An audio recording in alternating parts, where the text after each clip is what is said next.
spacecraft, go Falcon, go NASA.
PNT technology to our warfighters.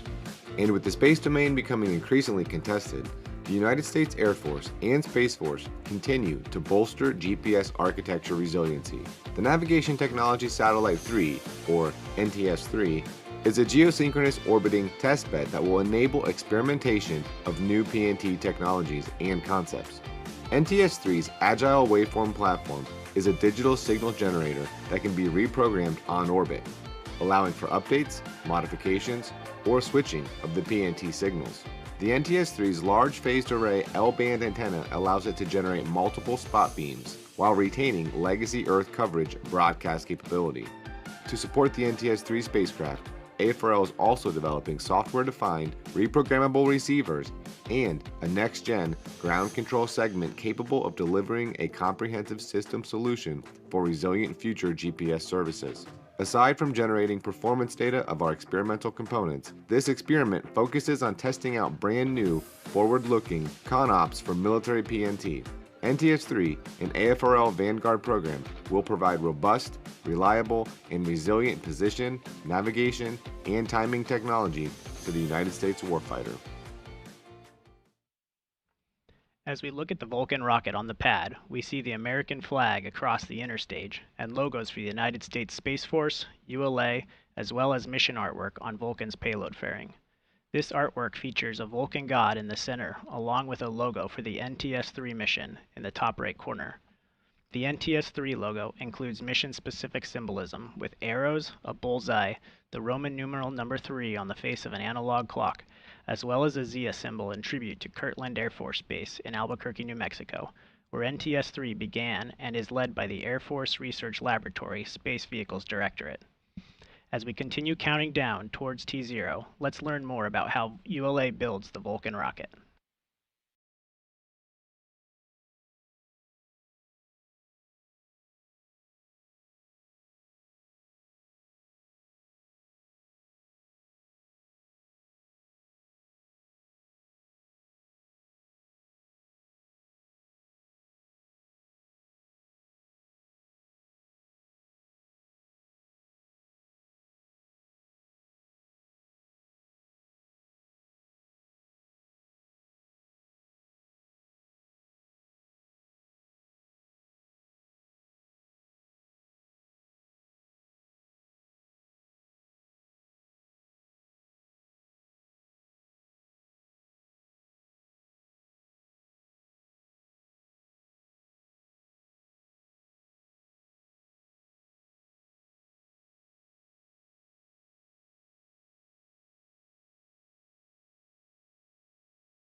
As we approach liftoff, I'm joined by ULA President and CEO, Tori Bruno. Welcome, Tori. Thanks, Chris. Good to see you. It's good to see you too. We're a few minutes from liftoff. How you feeling?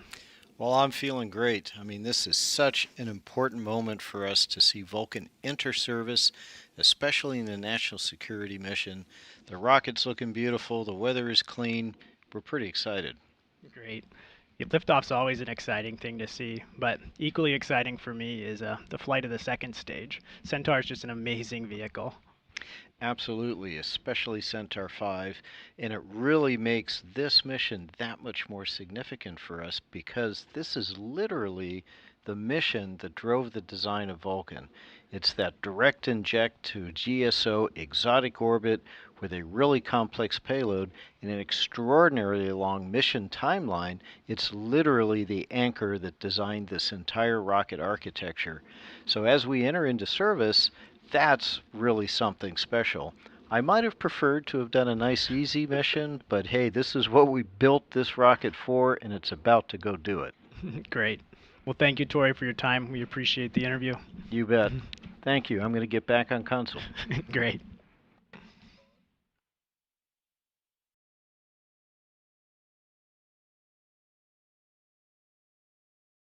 Minus 12 minutes.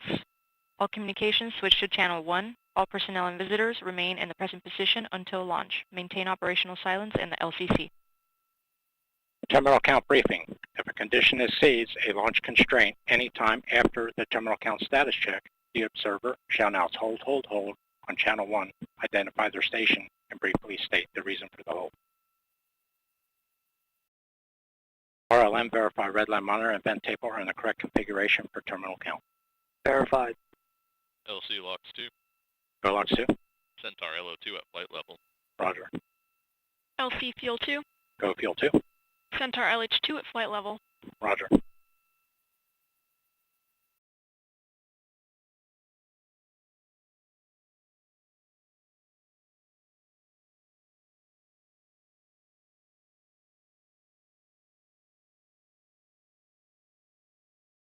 L minus 11 minutes.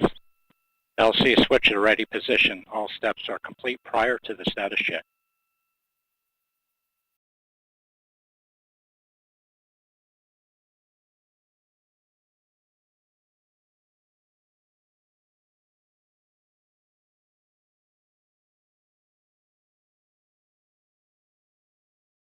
We remain in the planned 7-minute hold as we continue towards liftoff. In a few moments, ULA launch conductor Scott Barney will pull the team for the final go for the countdown. The launch conductor coordinates the launch team during countdown, similar to a symphony conductor coordinating an orchestra. 30 engineers are pulled to confirm the rocket is ready to proceed. This is the final status check for all Vulcan vehicle systems, ground systems, the payload, the U.S. Space and the U.S. Space Force Eastern Range. Let's listen into Scott as he performs the poll. L minus 10 minutes. Status check to proceed with terminal count. Vulcan systems, propulsion. Go.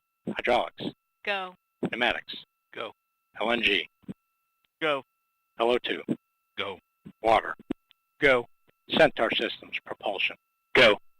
Pneumatics. Go. LO2. Go. LH2. Go. House gas. Go. Electrical systems airborne. Go. Ground. Go. Facility. Go.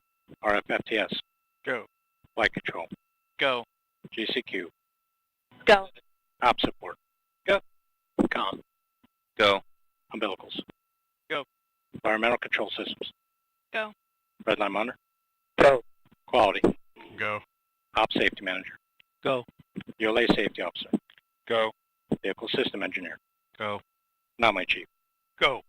Range and weather. Go. Launch director. Clear to proceed.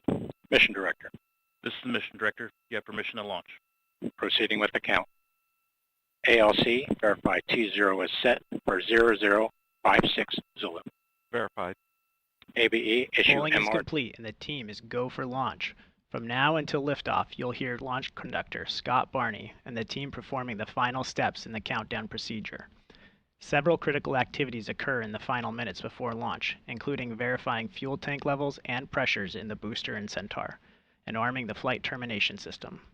At T-minus 1 minute, the Range Operations Commander confirms the range is green, in a green condition, for launch, assuring there is no nearby constraints like boats, planes, or weather, and that all tracking systems are operational. At T-minus 25 seconds, you'll hear, "Go Vulcan, go Centaur, go USSF-106. This is the final status check of the rocket and payload readiness." At T-minus 6 seconds, initiation of the launch pad water deluge system occurs. At T-minus 3 seconds, the main engines ignite. Then, after seeing Vulcan liftoff, you'll hear flight commentator Daniel Brunson providing updates as the rocket ascends into space.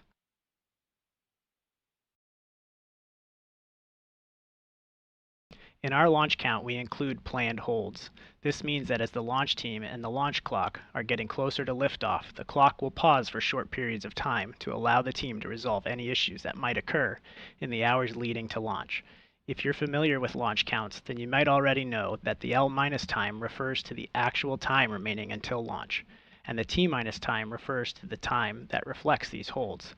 By building in these holds, we give ourselves a higher probability of an on-time liftoff.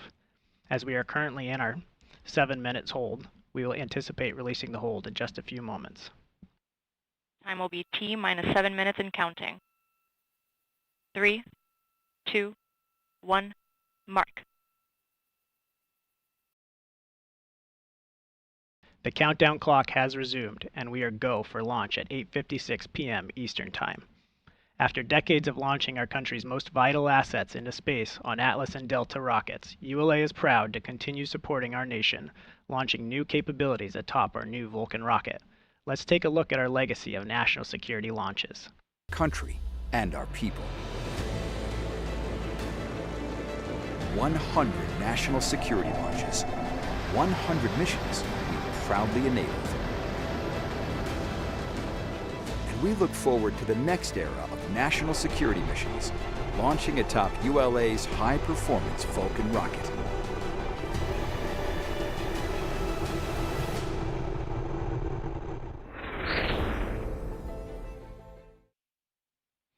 As we approach the terminal count pole, let's check in on today's forecast provided by the team over at the Space Launch Delta 45 Weather Squadron. The probability of violating launch constraints is 20%. Ground winds are 10 knots out of the east-southeast, and the temperature is 84 degrees Fahrenheit. The primary concern for launch today is the cumulus cloud rule. The range is green and for weather, and we are go for launch.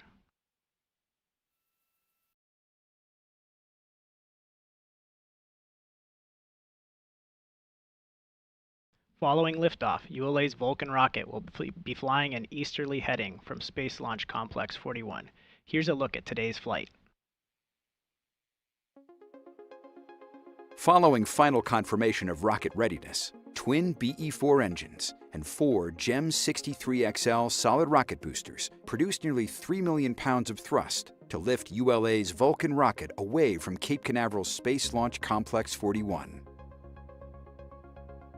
Shortly after liftoff, the rocket begins a pitchover to attain the proper flight path while minimizing the dynamic pressure it experiences during flight. Vulcan then reaches Mach 1, the speed of sound. With the ability to add 2, 4, or 6 solid rocket boosters, or SRBs, Vulcan can be precisely configured to take any mission to space, from low Earth orbit to Pluto and beyond. These boosters augment the rocket's total thrust at liftoff, adding approximately 460,000 pounds of thrust per SRB. With their propellant expired approximately 90 seconds into ascent, the SRBs burn out, followed by jettison. Jettison time is variable, occurring between 100 and 150 seconds after liftoff, depending on mission requirements. Vulcan's guidance system then activates to steer towards the precise target in space. First stage flight continues as the rocket crosses the Kármán line, entering space. With the majority of propellant expended as Vulcan fights against the force of gravity, the BE-4 engines shut down and the booster stage separates. With the rocket now weighing less than 10% of what it did at liftoff, dual RL-10C engines on ULA's Centaur upper stage ignite. Spacecraft are encapsulated inside a 5.4-meter diameter payload fairing, which provides a protective environment during ascent. Following Centaur engine ignition, the payload fairing is jettisoned, and the mission continues to its final destination. Once we lift off, viewers watching the launch from Florida and points east may be able to see Vulcan in flight. To get a closer look at this visibility map, check out @ULA Launch on social media. Roger.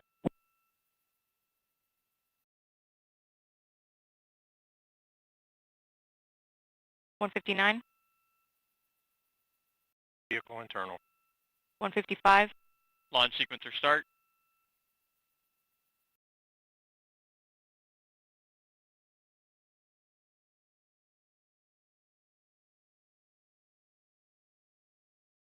$140, Launch enable. $135, FTS armed. T-minus 90 seconds. The launch vehicle, ground systems, payload, and eastern range are go for launch. For those of you just tuning in, I'm Chris Veltri, joining you for today's live coverage of USSF-106 atop ULA's Vulcan rocket. At this time, the team is not working any issues, and we're proceeding towards liftoff at 8:56 p.m. Eastern Time.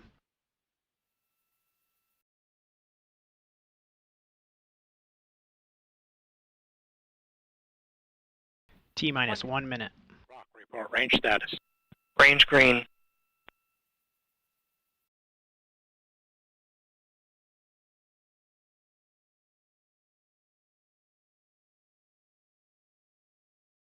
$45, Vulcan tanks at step 3.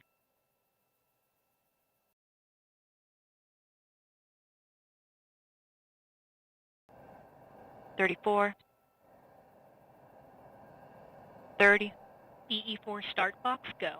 $28, Verify ECS ruse for launch. Verified. $20, Status check. Go Vulcan. Go Centaur. Go SF-106. $15, $10, T-minus 10, 9, 8, 7, 6, 5, 4, 3. We have ignition. 1.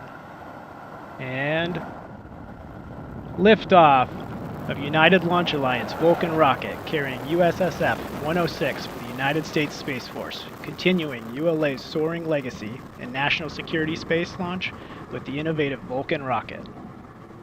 Thrust. Half mile in altitude.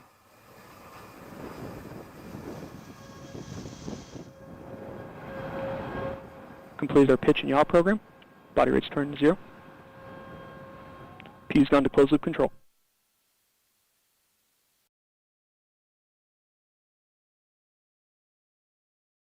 And we've completed our roll program.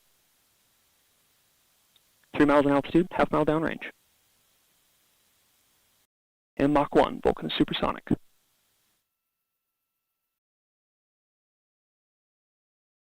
Vehicle's traveling at 1,500 miles per hour, right down the center of the range track. Max Q, maximum dynamic pressure. Engine parameters continue to look good. Hydraulics good.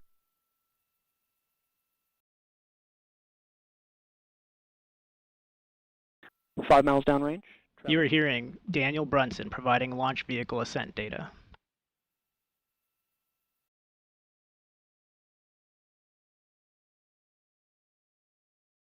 Good indication of SRB burnout, preparing for SRB jettison. B4s continue to burn nominally.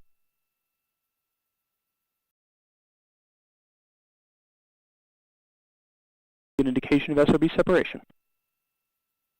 B4 is entering its first throttle bucket. And guidance enabled. We've been able to close loop steering. At this point in We flight, just heard Vulcan's now half confirmation of solid rocket booster jettison. These four motors augmented the thrust of the main vehicle engines at liftoff, giving the Vulcan rocket an extra boost on its journey to geosynchronous orbit. 27 miles downrange, continues right down the center of the range track, traveling at 3,200 miles per hour. Engine continues to burn nominally, body rate's looking good.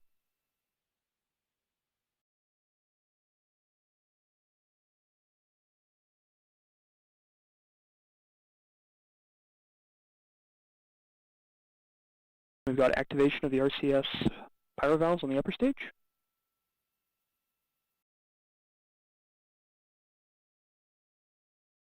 "34 miles in altitude, approaching 4,000 miles per hour.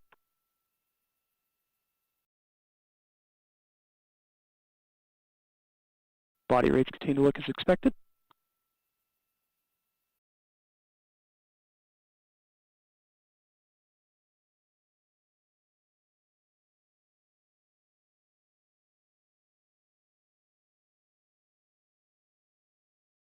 Passing 80 miles downrange, Vulcan continues right down the center of the range track.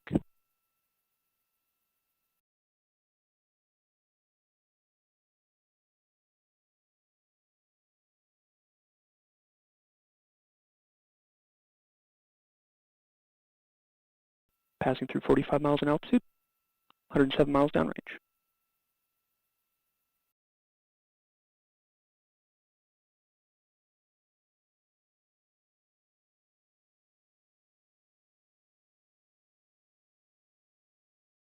Engine parameters continue to look healthy.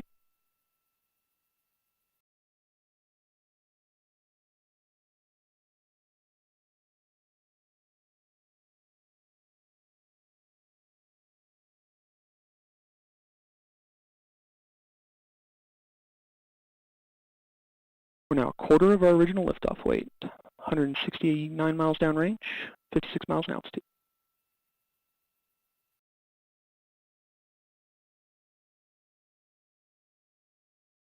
Good activation of the upper stage PU motors.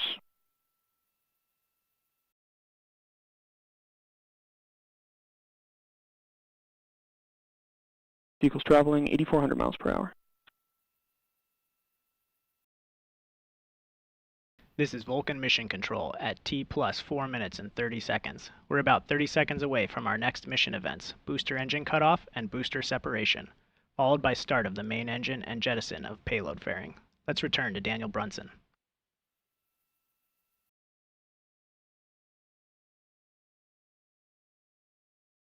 And we've completed boost phase chill down.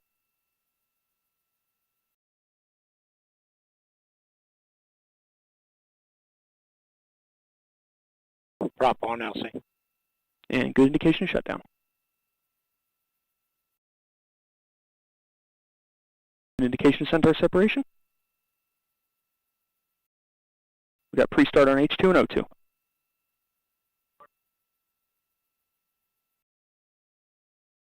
And good start on the upper stage engines.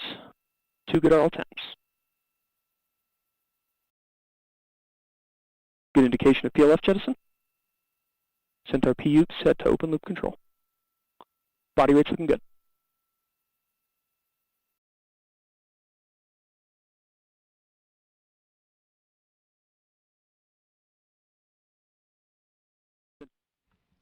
This is Vulcan Mission Control at T plus 5 minutes and 45 seconds. We just heard flight commentator Daniel Brunson confirm the successful completion of the early milestones in today's flight, and all systems continue to operate nominally. As the mission continues, let's take a look at the important work done by the Space Force's Space Systems Command.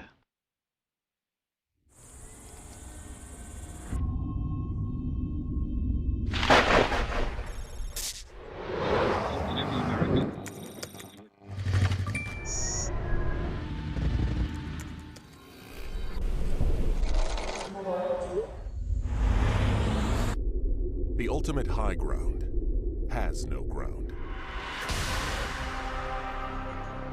The satellites in orbit around our planet provide the critical infrastructure we use to defend and protect the security and prosperity of this world we all share. But space is no longer a benign environment. Adversaries and near-peer nations are actively working to dominate the most critical battleground of our day. At Space Systems Command, the time to act is now. The race is on. Our adversary is out there. They are going to work every day, trying to work harder, smarter, faster than us. But we are making sure that that does not happen. The Guardians, airmen, and partners of Space Systems Command are working with unstoppable urgency to innovate and act now, delivering solutions to emerging threats creating resilient space architectures we can all rely on, especially during times of crisis and conflict. The fight could happen tonight, it could happen tomorrow, it could happen in a couple of years, but we need to start innovating now, and that's exactly what we're doing.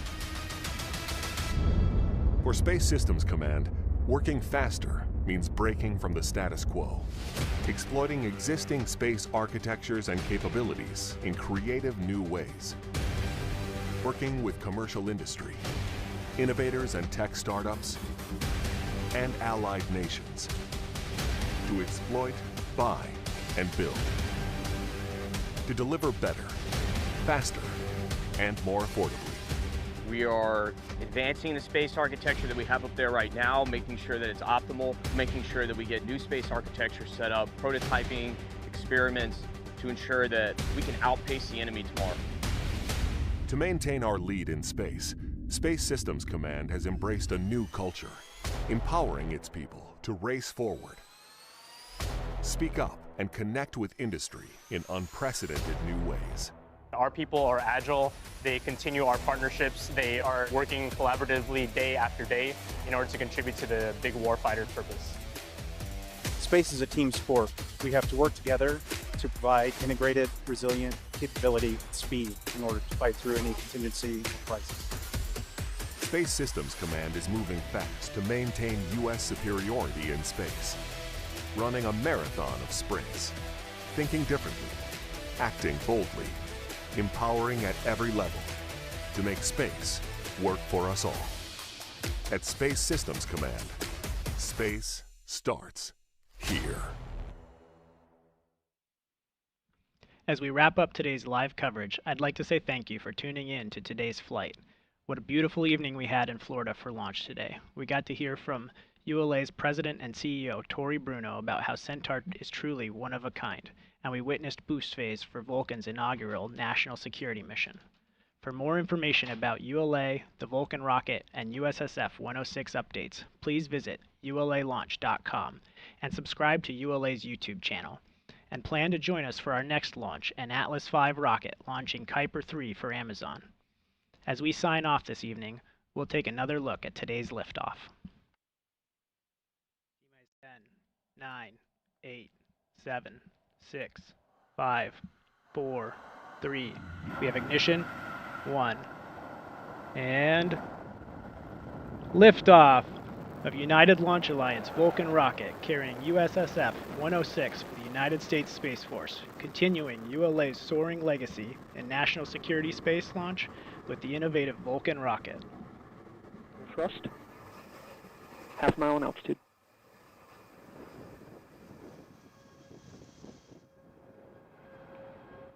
Completed our pitch and yaw program. Body rates turn.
Go SpaceX, go Falcon, go NASA.